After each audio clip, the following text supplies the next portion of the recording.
So I made everything. And then with her, I was just like, yeah, this literally, I don't believe in right person, wrong time, but I believe in this very unique situation with COVID and me being an emerging artist. And I feel like I could take this somewhere. I feel like I had no emotional, like my capacity to take someone else's feelings into consideration at that time, it didn't exist. Hi everyone, welcome back to We Plug Good Music TV. My name is Ayo and you're tuned into our podcast series Behind the Music, where we'll be speaking to some of our favorite new artists and they'll be talking to us about their latest releases. Today, we have British Ghanaian singer-songwriter Kwaku Asante, and we'll be talking about his new single, Wait For Me, Promise. Here we go. Welcome. Before we usually start these interviews, we like to do a quick check-in with our guests. So, how are you doing? How's the summer been? How's the year been so far? Yeah, I'm good. I'm really good. This summer was really fun, more so because I feel like it was the first full-length summer that we got.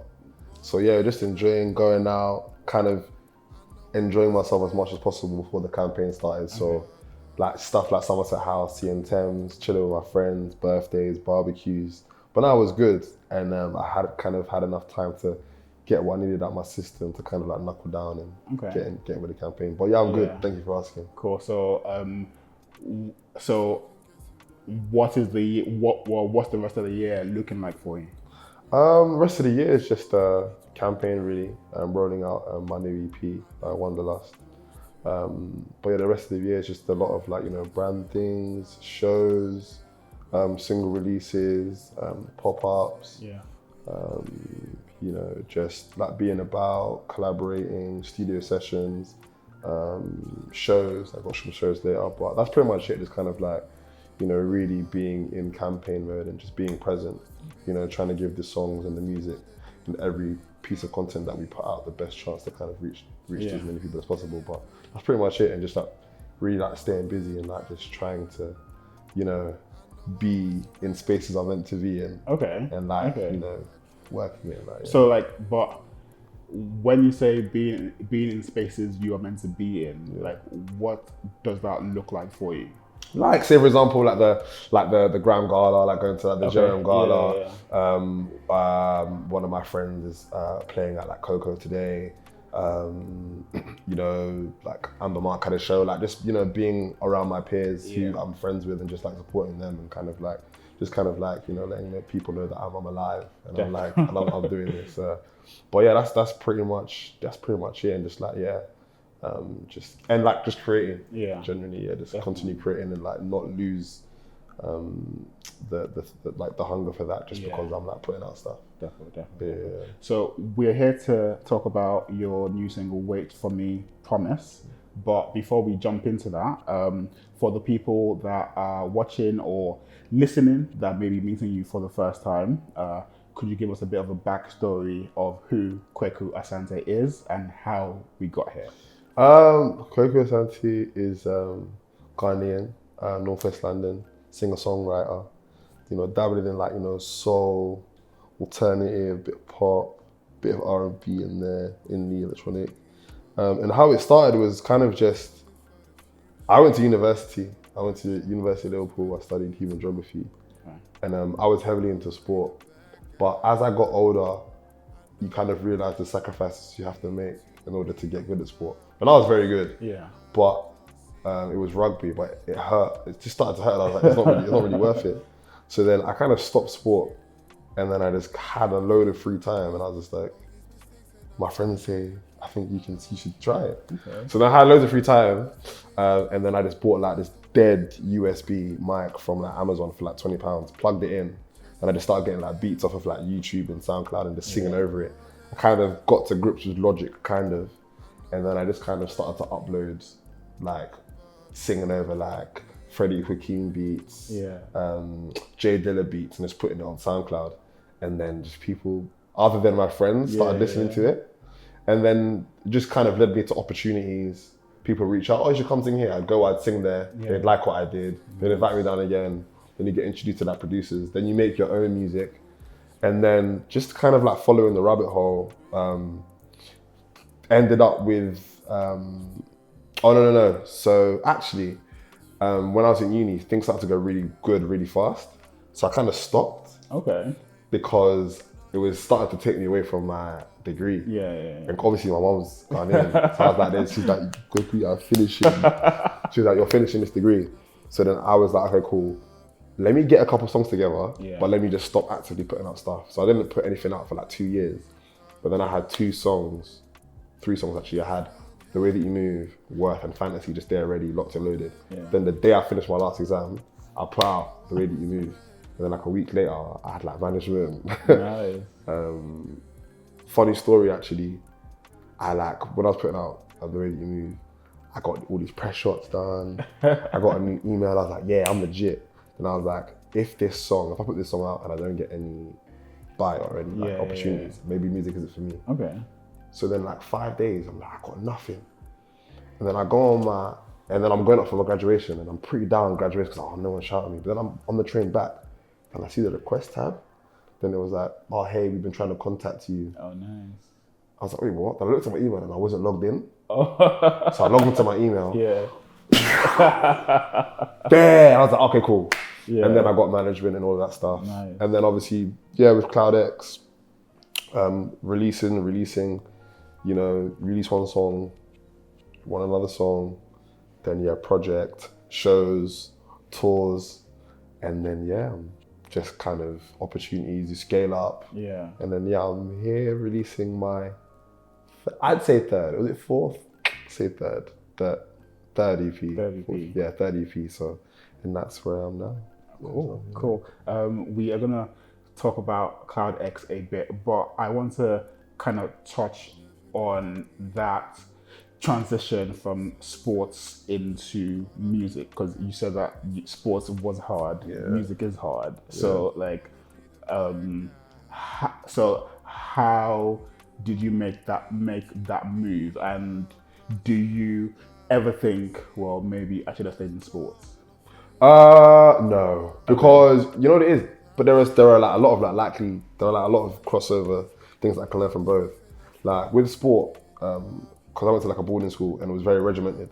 Like as in 5 days a week training, gym Monday morning, Friday morning, matches on Saturday. Oh. Like from the age of like 14, like it was, you know what I mean? Like if you put in the hours, you're gonna see the results. Yeah.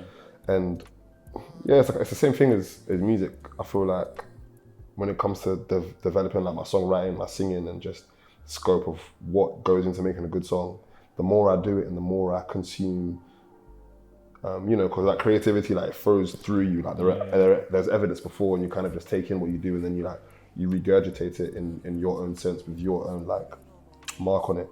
Yeah. And they're both hard, but both hard in different ways. Like like sport is very physically demanding. Yeah. Like my knee is finished, my back is finished. I used to be double jointed in the thumb, but it's all messed up. I'm really fast, so it's a high impact. Like I've been concussed. Oh wow! Like chipped my coccyx, and I was just like, is it really worth it? Yeah. I played pro/semi-pro rugby in my gap year, and I was like, I don't really love this to put my body in the line. Like one of my best friends, Benno, like his injury, like it's crazy. He's still playing rugby, but it's like obviously the stakes it's different. Yeah.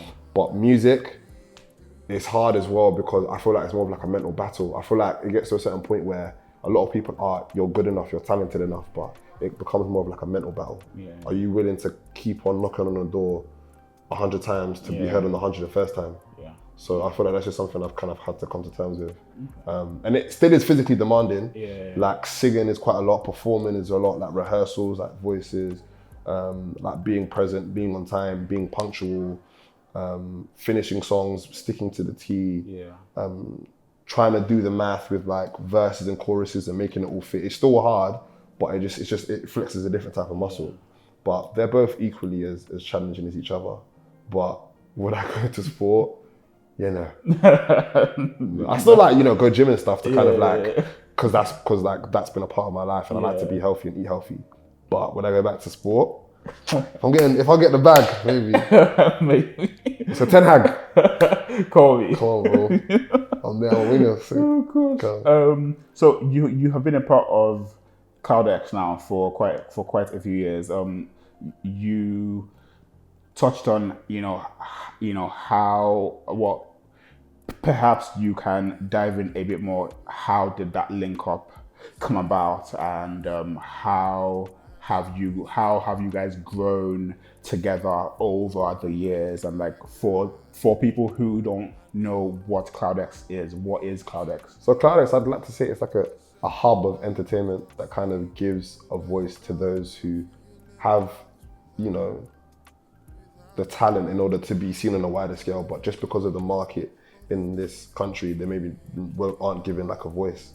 But yeah, like entertainment, shows, music promotions, label management services, just like a 360 entertainment situation. By the GOATs, David and Ben, geniuses in their own right, and like an amazing team, like other artists like Santino won it, and Cassian as well, amazing. But the way I got onto it was a Facebook message. Yeah, that's it. Like I was literally, it's so funny because when I put out the song and I got loads of emails, I was by a lot of big management companies were like reaching out, but you can't, like when you're a new artist, like I made these songs, but I didn't know like how to make songs yet. Like I just made 3 ones that were good, but there wasn't any like pattern that I could do this over and over again. And maybe the idea of like going to these big corporations, I felt like I could maybe get lost in it if I didn't develop as quick as I did. Luckily I did. So they just Facebook messaged me.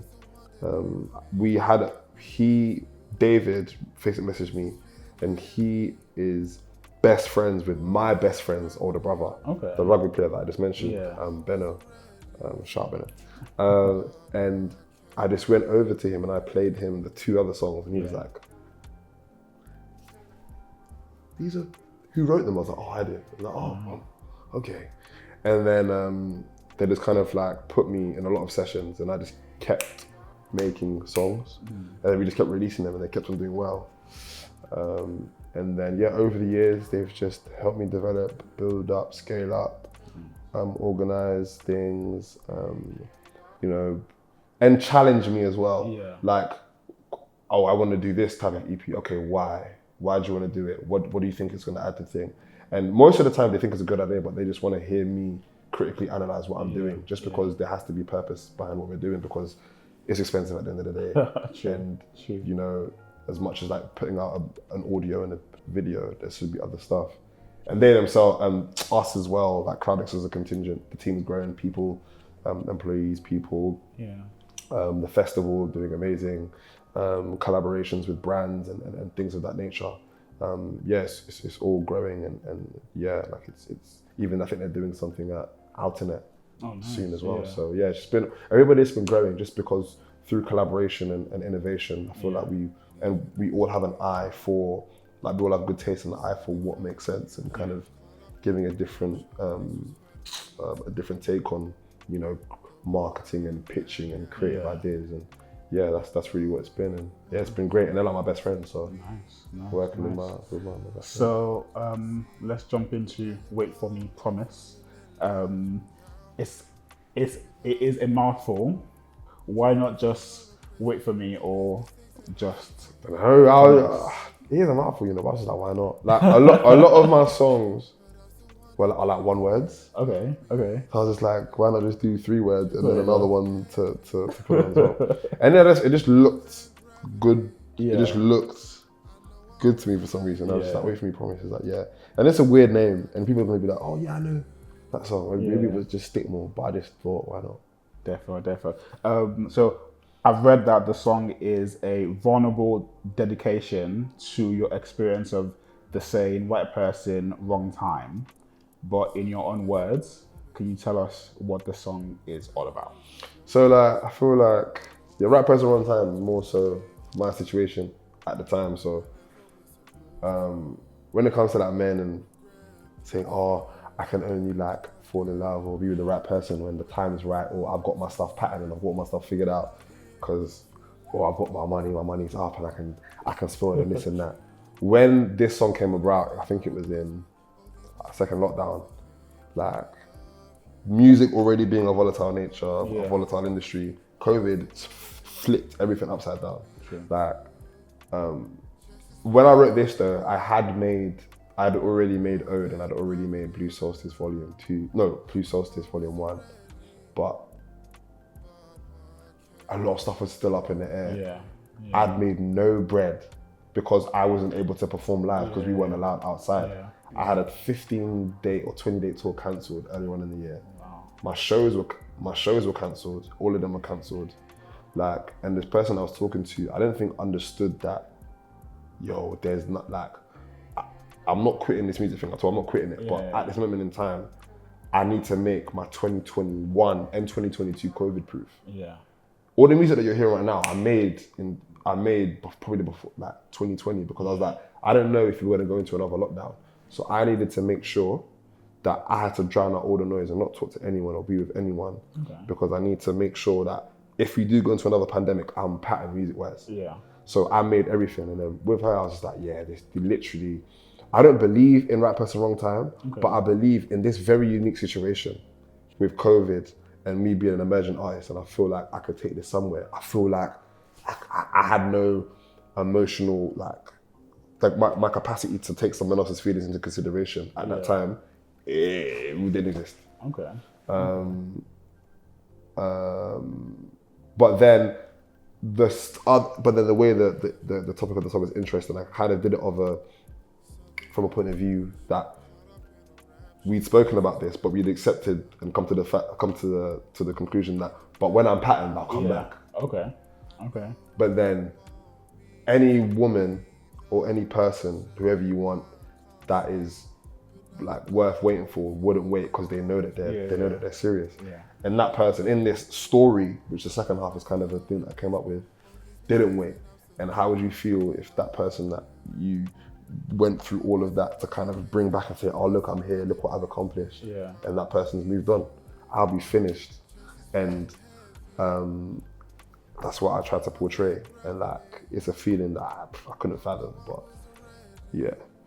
So,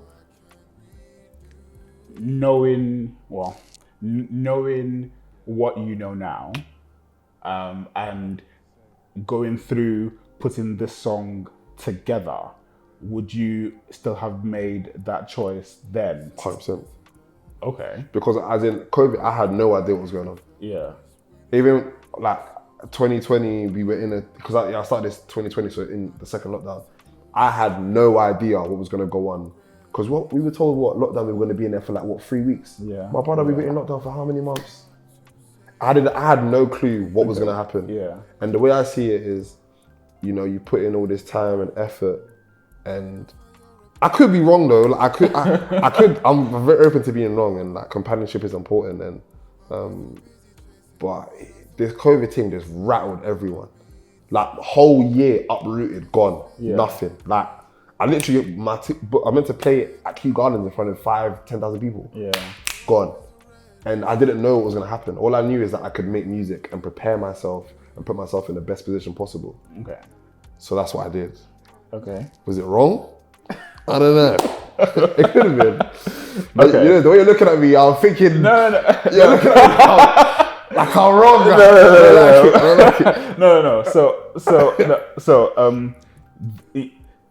the thing is, the next question is framed in a way that says this song speaks to the misconception that a lot of men have that they have to have all of their shit together in order to be with someone.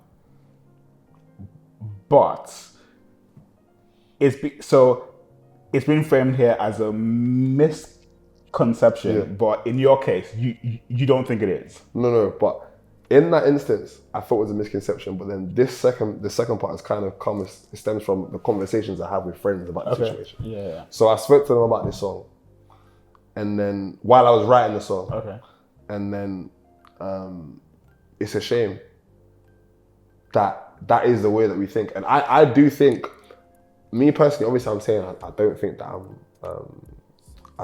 I'm wrong, but I know for a fact that I'm overthinking it. Like Okay. I know for a fact that even though my ways are the way they are, like I know for a fact that it's not quick. There are people out there that are understanding and understand that you're busy and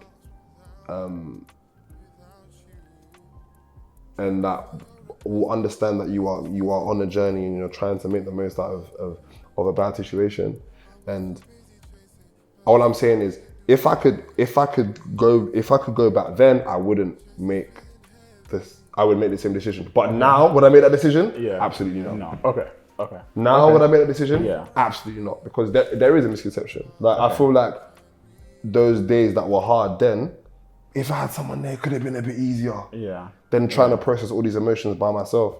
And I feel like, regardless, I feel like the reason, like knowing what I know now, the reason why I still would have done it was because I still had to do it to learn that it's not the right thing to do. Yeah. Which is a topic of the whole project. Yeah. Negative reinforcement. I knew that was a bad thing to do. Now I know in the future what not to do. Yeah. So, and that was a conversation I had with my brother. My boys like, bro, Quakes, you can like do that. Like you don't have to have everything like in order in order for someone to see your worth. And but it is definitely a misconception. Like it's kind of like gender roles. Like what is a man meant to do? What is a woman meant to do? The man's meant to be the provider, strong, emotionally secure in themselves, and not really meant to be. And then women are meant to be like nurturers or whatever. I think that the whole thing is just washed. I feel like it should be a collaborative thing, 100%, 100%. Definitely. If you're low and other person's high, the other person brings them up. If it's vice versa and this person's having a good week as opposed to bad, bring each other up. Definitely. Money, funds, whatever, it should just make sense. And that's just something that I'm on a journey myself. Yeah. And I feel like having all that free time in lockdown to kind of think through it. And then, I mean, a good song came out of it. So, true. That's true. So that's what it is. But yeah, knowing what I know now, would I change? No. But would I do that now? No. Absolutely not. Okay. Doesn't make any sense. Cool.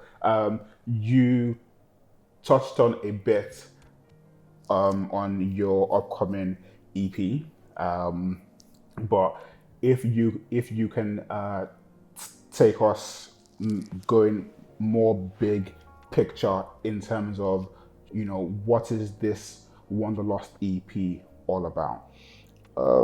Just like negative reinforcement. I feel like I've never really had a strong role model in terms of how to, when it comes to relationships, both platonic and romantic, like how do you nurture them? How do you keep them? How do you grow them? How do you grow closer with people? And I've done a lot of things, not wrong, but I've just done them in the wrong way. And I've just learned from it because of the way it made me feel. It made me feel awful. Like just sometimes not being present, not being as like not communicating how I feel. If I feel bad about something, which is something that I do not do, if I was feeling bad about something, I wouldn't say it, and then I end up resenting the person, and then I just be really upset. But then now it's kind of like talk to them, because I don't think people like the people that are around you, they love you, they care about you. You can talk about it. Like sometimes just communication you can just be on two different pages, and then like it's just confusion. But yeah, it's just kind of, you know, like learning through the wrongs that I've done, which also shapes the way in which I project my love on other people. So it's just like a series of stories which either the person was wrong for me or I was wrong for the person for what I was doing. So I'm either commentating on what I feel as if they're doing wrong and they can do better, and I'm commentating on what I'm doing wrong and I know that it's wrong, but I did it anyway. because I don't know, like everybody's going through stuff, but for me, just at that moment in time, my priority wasn't that person. And I think probably vice versa. Maybe they were talking to someone else that was doing anything, or they had stuff going on. But there's no anguish or hate towards them at all. But I just understand that people love in different ways, and it's kind of a journey almost of discovering how you like to be loved and how you want to be loved. both platonically and romantically. Yeah. And yeah, the kind of life lessons that kind of shape it. Yeah. Yeah. Cool. So before Wait For Me Promise, you put out Thinking of You, which is a reflective song about regret. And then you also put out Roads, which is about reminiscing over a past relationship. Now, you have touched on what the whole EP is, but let's just take these 3 songs. Like, how do these songs link to each other, if they do? How do they interact? Yeah, so they do. So yeah, so the thing is that they do is that they're all kind of things that I've learned from, that have kind of altered the way in which I interact in regards to like forming new relationships or trying to be involved with someone who I could potentially care about or see a future with. So with Roads it's kind of like, when the comfort of something that you're familiar with. Yeah. Like sometimes that will stop people from, forming new connections, meeting new people. People just fall into old habits. Sure. And I feel like that's something that I know now not to do. Okay. Just because it's something that is comforting and something that I'm used to. It's not a comparing thing of what's better, what's not, but is it right for me? Is it better for me? Yeah. And in that instance for that song, Yeah. it was the wrong decision. So it was a person that I used to, she's an amazing person, Wavy. And I went back there and I shouldn't have, because in that space of time that we went together, I'm not the same person that I was a year ago. You're not the same person you were a year ago. So the person that I'm trying to fit into this relationship doesn't work. Yeah. Thinking of you. You know how we said, it's either if I'm acting in the wrong with the other person. Yeah. For Roads, it was me. Okay. Thinking of you, it was me again. Well, Thinking of You is more of a case of something that, when you're looking for something and it was right in front of you all the time. And I think this was kind of around the time Outside was opening up. And the first line is, never knew that we were something for the future, caught up in a rapture being COVID. COVID finishing, I'm leaving it. And, I was like, yeah, cool, Emma, and she found someone else. And then as soon as, basically you want what you can't have, innit? Yeah. And when you know that they're out of bounds, you're like, oh no. And that's what that was. And maybe it's just a kind of, be in the moment, understand who you're talking to and who you're spending time with, because what you want could be in front of you like all the time. Even like with Solution, like even when if you've been given a problem and you need a solution, you'd be thinking about, how am I gonna solve this? Who am I gonna? What brand am I gonna? And your brother down the road can do the thing for you quickly and stuff like that. But yeah, that's another lesson to kind of understand that, be attentive. Yeah. You never. There were loads of things that she used to do little that I took for granted that people don't do. I'm like, why do you do what? You should do it. And then Wait For Me as well, as we touched on before. The misconception that I kind of have to have all my things together and be where I am in my life, like wit, yard, peas, cash, like fully laced and like fully ready to like, do you know what I mean? Be confident. It's like a thing. It's just like another excuse to maybe like not commit. Yeah. But that kind of thing, you know what I mean? We're getting older now, so that kind of stuff's kind of like pushed away. But yeah, those are 3 things that it links up. It's just kind of assessing my behaviors and understanding that, I could do way better in how I care for people and how I present. Like my actions need to match up my words, basically. Yeah. And I hate being a hypocrite. Okay. So and I'm trying to learn from myself and from what I've done. And all of these songs also come from like developing conversations with my friends and talking about how you feel and talking about how it made you feel. Yeah. Which I feel like is important. And it's something that stereotypically apparently men don't, like men, us and whatever, like men, like we talk about it. How else are you gonna? And when guys tell me like, yo, I don't really talk to my friends, I'm like, why not? You're gonna chat to me. Yeah. But yeah, that's how the 3 songs link. So I am not a singer or a Could songwriter be. or Never a know. creator in that way. Could be. Well, could be maybe. But like for you wear your heart on your sleeves in your songs. These people that you're writing about or writing to or like, do they? Well, I would presume that once they hear it, they know. No. I don't think that they'll know. I don't think that they'll know. Some of the songs on the project are like thought of scenarios. Like the second half of like Wait For Me is like a thought of scenario. Just to kind of, I wanted to kind of flex a different muscle because I think I'll block that most of them anyway. Or like, you know, or what's that thing on Spotify? This is like, don't play this artist. Oh wow. Okay. Yeah, man. I can't even lie. Yeah, COVID had me in the trenches. Nah, but thinking of You is like half true, like also half thought of as well. But that's where, I don't know, there are a few things that they wouldn't know of, but they won't know it's about them. Nah. And I'm not about to send it to them either. Fair. Like if they want it, it's up for, you know what I mean, They'll find out. Yeah.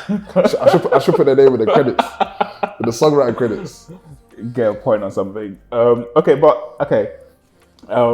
I want to go into more of your creative process with, you know, how do these songs come together? How do you pick them to live on one project? You know, just, you know, talk us through that. Because I really want to become or be known for like projects and be a project artist. So for me, it's kind of like what I want to speak on, how I've been feeling like consistently in this time I want to write about. And it's really just, you know, trying to tell a story or get a point across or a theme across. And it all just stems from a lot of things like conversation, films. Like you'll be watching something like that happened to me. You listen to a song, I went through that. Yeah. And then kind of, you know, getting through references and telling a story that I haven't necessarily told before as well. It's kind of like I kind of try and stay away from things that I've done in the past. And also as well, sonically, I remember there was one time I put out a song. I'm not gonna say what song because people are gonna go back and see, but he was like, yo, this song kind of sounds like, when that person said that, I said, none of my songs are ever gonna sound the same ever again. Okay. So in regards to like the sonic like print of this is very different. I would say Thinking of You is probably a song that is most like recent releases. But creatively as well, I listened to different music. I listened to like a lot of like Radiohead, a lot of Moses Sumney, a lot of Sampha, just like different colors and stuff like that.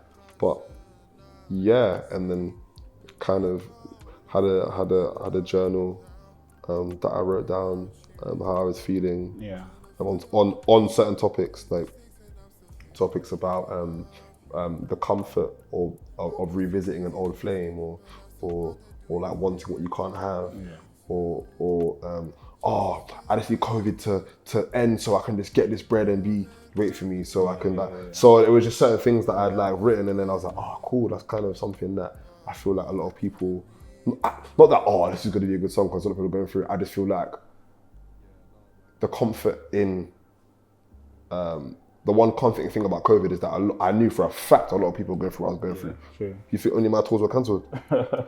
Only my shows were cancelled. Yeah. Everyone's shows were cancelled. Sure. No one can make bread from live. No one could go to the studio and make stuff. Do you know what I mean? So, that was a creative process, and it was good. And I just went to, should I have gone? Maybe not. But I just went to the studio with Hilny and just went there like weekly and just got out of how I was feeling. Yeah. And then, like sooner or later, we just had a project. Yeah. Nice. You talk about keeping a journal. I spoke to an artist previously who also wrote down her thoughts in a journal, and that formed songs. So I don't journal, but I asked her this. What does journaling do for you, and why should people journal? You're so funny. So the only time I journaled was during the lockdown. Okay.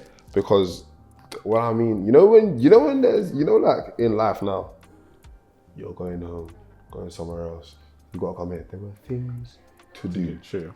Lockdown. Listen, there was no Monday, Tuesday, Wednesday. There was yesterday, today, and tomorrow. I didn't know what the weekend was. I didn't know what a weekday was. And just to kind of make sure that my brain was ticking. Because when I finished, actually that's kind of how Owen and Blue Sources, I was writing stuff down. But at that moment, it gave me clarity. Okay. Like I was putting pen to paper. I was putting into words. You know how sometimes you can't put into words how you feel? Yeah. I was not leaving that, closing that journal until I wrote down how I feel. Yeah. Even like this, and also finding beauty in the mundane things. Like, just kind of trying to find a way of making a tear coming down your cheek sound poetic. Trying to find ways of being frustrated and angry as passionate. It just kind of made me think of ways to formulate these mundane and sometimes rich feelings into words and just kind of, develop my songwriting, get better, put more hours in because I want to be as good as possible. But I think journaling just gave me like clarity and also something to look back on because I feel like mentally I'm in a better place than I was then. And when I look at it, I'm like, Quakes, you've done well, like you've come far. So there's kind of a place to, put your thoughts down and just know where you're at and kind of, or even if it's a positive time in your life, something to show you that what you're going through right now is not finite, it's not decided, like you will pass through this. I feel like that's what journaling could do, but right now, I don't journal right now because I'm just running around, like literally like running around, which is good, like that's good. But maybe I should journal. Maybe I should journal again. I always say I will, but I just don't. Like I just I don't know. Yeah. Well, I don't either, but maybe you should. We should do it. We should I'll ring you and be like, "Have you journaled today?" Maybe I should. You mentioned working with Hilny on this. Well, on these 3 songs. I presume you work with him on the whole thing. Whole thing, bar one song, which I did with Lester Salmons, who did Dust. But okay, so he did every song but one. Yeah. So, how did you two link up? What is it like working with him? So, if you look closely in the Molasses video, he's the guy on the guitar. Okay. Yeah, and we was in lockdown, and when I did Molasses, it wasn't the start of my career, but I was just like gearing up to put out my first EP. Then I think we just saw that I always bumped into him at things, and we always had a good relationship. And I think he went to nursery with one of my best friends. Okay. And then just lockdown happened, and I think I put out Dust, which did okay. And then he was like, "Yo, bro, you should come out. I've got a place in Hammersmith." I was like, "I'm not doing anything. Let's get down there." Why not? And then we went, kicked it. I knew we got along well, and I loved all the stuff that he made previously. Like, I'm a big Rachel Chinariri fan, and he does all of her stuff. And I was like, and also as well, his sound I know would bring out something different in me, because all of my previous stuff, the majority of it is with Dan Holloway. Then I just went to a studio in Hammersmith, like by Hammersmith Station, and the first song we made is the opening song on this project. And when you make a song, I thought it was hard. Yeah. But when you make a thing and it's so seamless and so easy, you're like, is this good? Like if you're writing an essay or like a review on something, and the flow is just the words coming out the pen, it's just fit. And then you play it to people and like, yo, this is great. This is good. And they're like, okay, cool. And then I played it to my friend, and my friend's like, Kwaku, yo. So then I just was going in like week after week, and it was seamless. He's very nonchalant. Like he just does something quick, and then I'm just like, I'll explain something to him and play a reference, and he'll just do perfectly what I wanted. Nice. And it was really easy. And a lot of it was just chilling, talking about how I'm feeling, sport, women, politics. It was just like chilling with I'm really close with him now. Nice. Chilling with like a close friend. Go get good shawarma. I love shawarma. Okay. Yeah, good shawarma with the chili garlic and the salad. Just go down there and get that. Sure, and it was seamless, man. It was a highlight it was a highlight of lockdown because I just had something to do. I had something to look forward to. And I would probably do it on like a Thursday at the end of the week. And I would like think of an idea from like maybe the Sunday until Tuesday, flesh it out, go to it. And it was something to look forward to. I really, really enjoyed it. And it was super fun and I'm really close with him. And like now like we hang out, go gigs together and it's like one of my bros. So it was good. Nice. Let's dive into the visuals for this project. So we have had visuals for Roads and visuals for Thinking of You, one of which you directed yourself. So how do your visuals come together? But also compared to your previous visuals for this project, was there something else going on? I just kind of wanted to. I just want to flex a different muscle. I just want to be more. I want to be more than a musician. Like I want to be more than like just a singer, songwriter. Like every single thing, down to the beats that you're listening to, the instruments chosen, the videos you see, the clothes you see me wear. Even this one, I produced it, but not probably directed. Like I came up with the treatment and stuff. But for everything, I just kind of want to. I don't know, when I did like, you know, previous like bigger videos like Feel Something and Angel, I kind of wanted to like sharpen my sword and skills so that when it gets to the point that you get these budgets, I'm able to kind of do that. And also, you know, get involved in different projects that don't necessarily involve singing. Kwaku,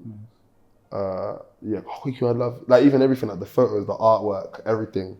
Like it's stuff like, yo, I need this done, like all of the creative direction. And by another person who is a person who's instilled a lot of confidence in me is Curtis Essel, who does a lot of like 33 Bound. And I don't know, but yeah, Curtis Essel, he's like an amazing close friend.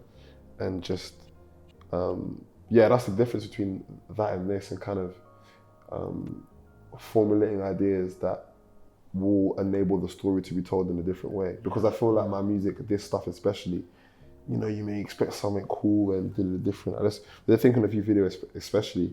Kind of wanted to like, sometimes like, you know, Feel Something Angel, I'm the cool guy and drip. Do you know what I mean? I just kind of wanted to like show a different side of me and show that the person behind the music isn't, you know, I'm not down in the dumps like sad or like crying over like, what is that? But that's just a different kind of wanted to just like flex a different muscle, show a different side, and just develop not just musically, just creatively in all aspects. Definitely. You have a headline show coming up at Village Underground in November. How would you describe the Kwaku Asante live experience? Basically, I would say if you have a young lady that you like, it's the perfect place to take her. You have highs, funk bits, like a party, you know, grooves, the party is loud. And then you have those moments where you look to your loved one, it's a vibe, you know, it's falling in love, like, and then there are bits where it's like epic and big. I feel like it's like a journey, like a same way you're watching a film. There's a plot. It's not like shit all the time. You have highs and low moments where you're meant to be attentive, moments when you're meant to sing the lyrics to the next person, moments when you're meant to, you know, maybe a little grind, a little wine. Like there are different moments, and you can, there are different like emotions, it's a spectrum, and I want to make you feel different ways, different types of emotions along the spectrum in it, and I want it to be seamless and it to make sense, and to kind of flow and leave there, hopefully wanting people to come more. But that's good. My band are crazy. Shout out Max, Daryl, Jerome, Antonio. My band are crazy, and the musical direction is beautiful, and it just brings another essence to the show. But that's what it is. Fun, exciting, and fun, exciting, passionate. Maybe 3 words. Yeah. Nice. Before we wrap up, I heard this question elsewhere, and I thought I would steal it. I thought I'd co-opt it. Yeah, man. Don't say still. That's not good word. Co-opt. There you go. Borrow. There you go. I like that. I thought I'd borrow it. I have to. Can you tell us something that you are either, or you have read, watched, or listened to recently that you found interesting and perhaps would recommend? I've been watching a lot of like A24 films. Okay. Just because I like the grading. I like the film, the cinematic stuff. Like I kind of like what's portraying, like mid-90s, waves, uncut gems. Okay, I just really like the grading, the storytelling of that. I've been listening to just like, I've been trying to get into like podcasts more. Okay. But really, I haven't been listening to anything, podcast or music, but I've been listening to like Justin Timberlake. Yeah. And just, I just feel like I've been like really dissecting it because I'm starting new music as well. Okay. And how he was able to keep things interesting musically, but still have like a wide reach is really interesting. And something I read, boy, was I reading like, was it All About Love by like Bell Hooks?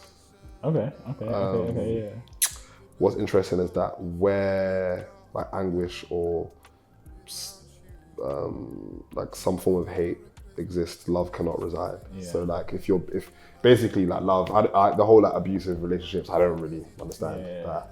And just kind of, you know, if anybody kind of takes you away from peace or brings anything in your life that just makes your life more stressful, that person's just not for you. So I've just been like reading that really. And I'm listening to myself. Fair enough. No, I'm joking. I don't really. Funny thing, when a song comes out, I don't listen to it anymore. No? Nope. Wow. Why? Oh, I've heard that thing too many times. Fair enough. I've heard bare versions. I've heard that thing too many times. So I'm good. But cool. You should listen to it. All right. So yes, do listen to it for sure. Our customary final question for people that are just finding out about you, and they want to go back and hear more, not including the songs that we have talked about today. Yeah. What 3 songs should they start with and why? I'll give them cuts that no one really did. Dust, because I love it. I really love D'Angelo, and it's just really D'Angelo-y. And it's like one of my favorite, I loved it. I just love the production by Lester as well. And it was just like a really fun time. Molasses, because I love that song. I love playing it live as well. And just the melody and like the bass line and the richness and everything. And I think the time that I made it as well, it's kind of fresh out of uni. I was just kind of this guy just running around making music. It was so fun. It was less thought through. Like now everything's like, bitchy. Stuff like that. I don't want to. There's some deep cuts, you know. Maybe the end. That song for me it's the last song on Honeycomb. Yeah. It's crazy. And like when people hear it, they're like, what? Yeah. But maybe those 3. And one more, Illusions, because I just love I completely listened to what you said before. But and Illusions, that's I just love the melody and the chorus and the Spanish guitar and the solo. And I also love the way we change a little bit of it live. I really love it. But that's it. Those are the 3.5 or something. Nice. Thank you so much. Where can the people find you on the big bad web? It's not bad, it's okay. They can find me on Instagram, KWAKUX Asante, ASANTE. The same on Twitter, I said Instagram already, Twitter, Instagram, and TikTok. Now on TikTok, I should laugh at TikTok, and TikTok. And Spotify, Kwaku Asante, all DSPs everywhere. Nice. Thank you so much, man. Thank you. Good one. Thank you.